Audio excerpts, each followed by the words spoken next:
A colleague, Lillian Daniel, writes, "Being privately spiritual but not religious doesn't interest me. There's nothing challenging about having deep thoughts all by oneself.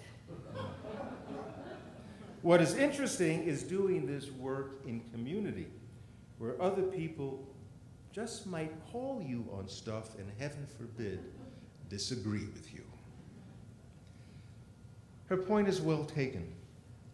Life becomes rich and deep and meaningful when you enter a religious community that you didn't invent all for yourself. Now here we find a good dose of joie de vivre by living faithfully in community.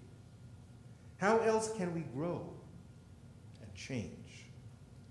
In point of fact, we don't try to change anybody, but by living attentively to the mission of this church, it will change hearts and minds and suppositions by all that is revealed to us and demanded of us.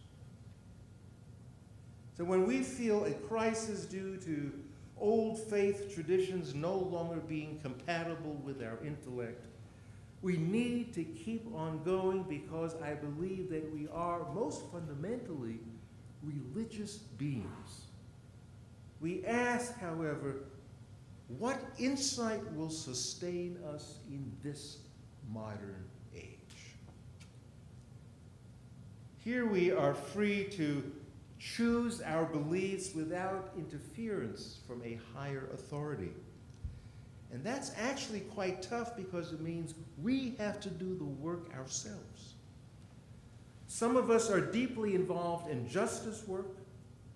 Some of us have acquired a meditation practice, and by no means are the two mutually exclusive.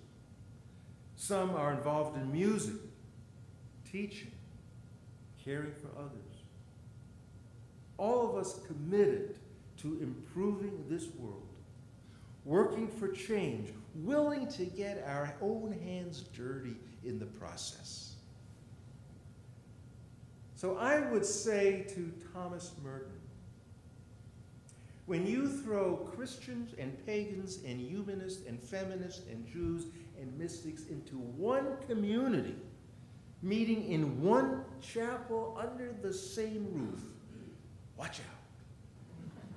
Because you've got yourself some spontaneous combustion.